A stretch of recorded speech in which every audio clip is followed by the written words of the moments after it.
Assalamualaikum warahmatullahi wabarakatuh.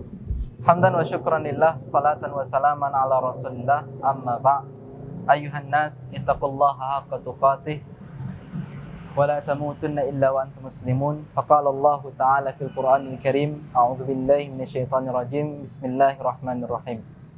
Inna anzalnahu Qur'anan Arabiyyan la'allakum ta'qilun. Sadaqallahul azim. Sidang jemaah yang dimuliakan oleh Allah Subhanahu wa taala.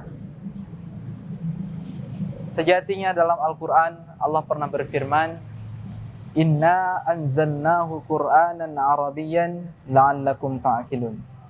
Sesungguhnya kami menurunkan Al-Qur'an di dalam bahasa Arab agar kamu berpikir. Sebenarnya apa yang harus kita pikirkan di sini?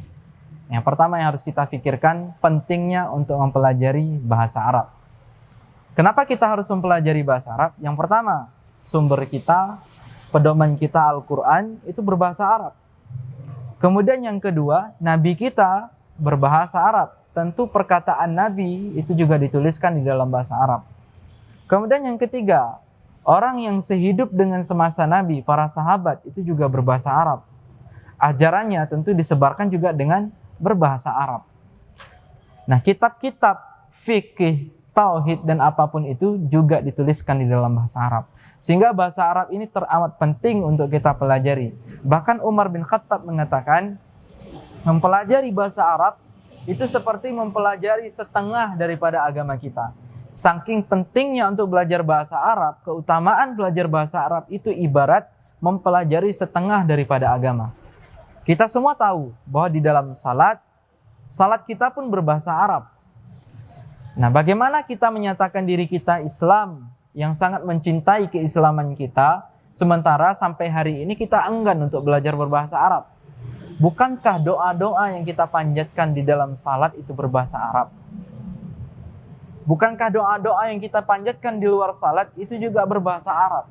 Lantas apa yang kita minta kepada Allah jika kita sendiri tidak mengerti apa yang kita pinta, tidak mengerti apa yang kita lakukan dengan bahasa tersebut? Maka wajar sampai hari ini kita dapati orang cuman ada ussalah, cuma menunaikan salat, tidak iqamus salah, tidak mendirikan salat.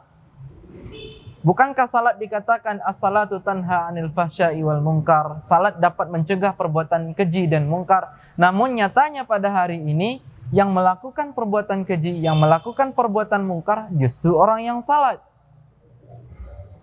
Kesalahannya di mana? Kesalahannya terletak di dalam salatnya. Bukan salat itu, bukan salat yang membuat dia melakukan perbuatan keji dan mungkar, tetapi ada kesalahan di dalam salatnya sehingga salat tersebut tidak berfungsi untuk mencegah dia melakukan perbuatan keji dan mungkar. Sidang jamaah yang dimuliakan oleh Allah Subhanahu wa taala. Kita tahu di dalam salat kita mulai dengan takbir Allahu Akbar, takbiratul ihram yang mengharamkan segala pekerjaan di luar salat. Kita mulai dengan Allahu Akbar, Allah yang maha besar. Maka orang yang mengerti bahasa Arab seharusnya sadar yang ia katakan itu Allah yang maha besar di luar salatnya, maka dia tidak boleh lagi membesarkan dirinya karena cuma Allah satu-satunya yang besar.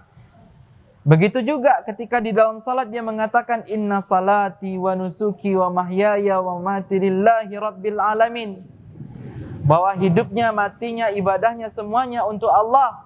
Itu yang ia ungkapkan di dalam salatnya. Seharusnya ia sadar ketika ia memahami kalimat tersebut, ia utarakan bahwa hal-hal yang ia lakukan di hidupnya, hal-hal yang ia persiapkan di hidupnya, ini semua dipersiapkan hanya untuk Allah, hanya untuk mendapat ridhanya Allah. Bukan untuk hal-hal remeh, bukan untuk hal-hal yang kecil, apalagi hanya untuk mendapatkan perhatian manusia yang tidak berujung. Maka sidang jamaah yang dimuliakan oleh Allah Subhanahu wa taala, melalui momen kultum ini kami mengajak kita semua mulai hari ini, mari sama-sama kita pelajari bahasa Arab.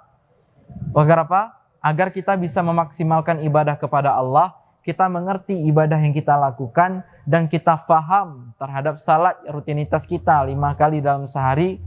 Kita mengerti apa yang kita perbuat dengan menggunakan bahasa Arab. kita faham doa-doa yang kita lantunkan dan kita mengerti meminta apa kepada Allah Subhanahu wa taala.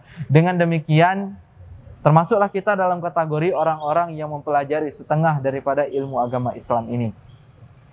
Dengan semangat belajar, dengan semangat taklim, mari sama-sama kita untuk mempelajari bahasa Arab.